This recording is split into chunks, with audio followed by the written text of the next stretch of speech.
বাংলাদেশে আবারও বাড়ছে রোহিঙ্গা সংকট। নতুন করে দেশে ঢুকেছে আরও প্রায় ১.৫ লাখ বাস্তুচ্যুত মানুষ। মিয়ানমারের রাখাইন রাজ্যে সহিংসতা থামেনি, বরং পরিস্থিতি আরও জটিল হচ্ছে বলে জানিয়েছে ইউএনএইচসিআর। গত বছর রোহিঙ্গাদের দ্রুত প্রত্যাবাসনের আশ্বাস দেয়া হলেও বাস্তবে ঘটেছে উল্টো চিত্র। ১ বছরের ব্যবধানে বেড়েছে লক্ষাধিক মানুষ। জাতিসংঘ মহাসচিব সহ আন্তর্জাতিক মহলের উচ্চ পর্যায়ের সফরের পরও সমস্যার সমাধান মিলছে না। জীবন বাঁচাতে প্রতিদিনই সীমান্ত পেরিয়ে বাংলাদেশে ঢুকছে নতুন নতুন রোহিঙ্গা। ইউএনএইচসিআর এর সর্বশেষ তথ্য অনুযায়ী ২০২৪ সালের ডিসেম্বর থেকে চলতি বছরের ফেব্রুয়ারি পর্যন্ত নতুন করে দেশে আশ্রয় নিয়েছে ১,৪৪,০০০-এর বেশি রোহিঙ্গা। শুধু জানুয়ারিতে এসেছে ১,৪৩,০০০-এর বেশি মানুষ। বর্তমান কক্সবাজারের বিভিন্ন আশ্রয় শিবিরে অবস্থান করছে প্রায় ১১,৮৫,০০০ রোহিঙ্গা, যা বিশ্বের সবচেয়ে বড় শরণার্থী শিবির। দিন দিন তা আরও ঘনবসতিপূর্ণ, আরও সংকটাপন্ন হচ্ছে।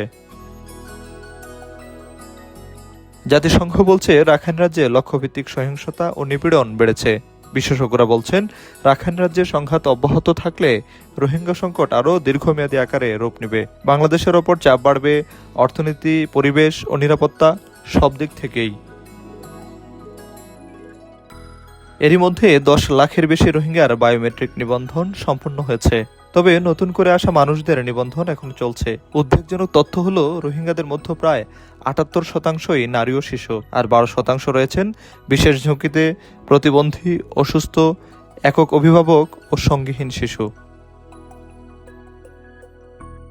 গত বছর অন্তর্বর্তী সরকারের প্রধান উপদেষ্টা মোহাম্মদ ইউনূস বলেছিলেন ১ বছরের মধ্যে রোহিঙ্গাদের পুনর্বাসন করে মিয়ানমারে পাঠানোর উদ্যোগ নেওয়া হবে। কিন্তু বাস্তবে দেখা গেছে প্রত্যাবর্তন তো দূরের কথা, বরং নতুন করে রোহিঙ্গাদের সংখ্যা বেড়েছে।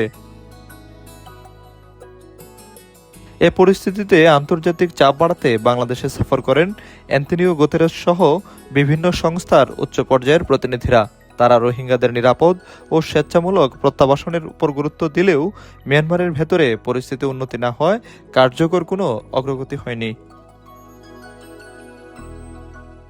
একদিকে অনিশ্চিত ভবিষ্যৎ, অন্যদিকে বাড়তে থাকা চাপ, সব মিলিয়ে রোহিঙ্গা সংকটের দ্রুত সমাধান এখন সময়ের দাবি।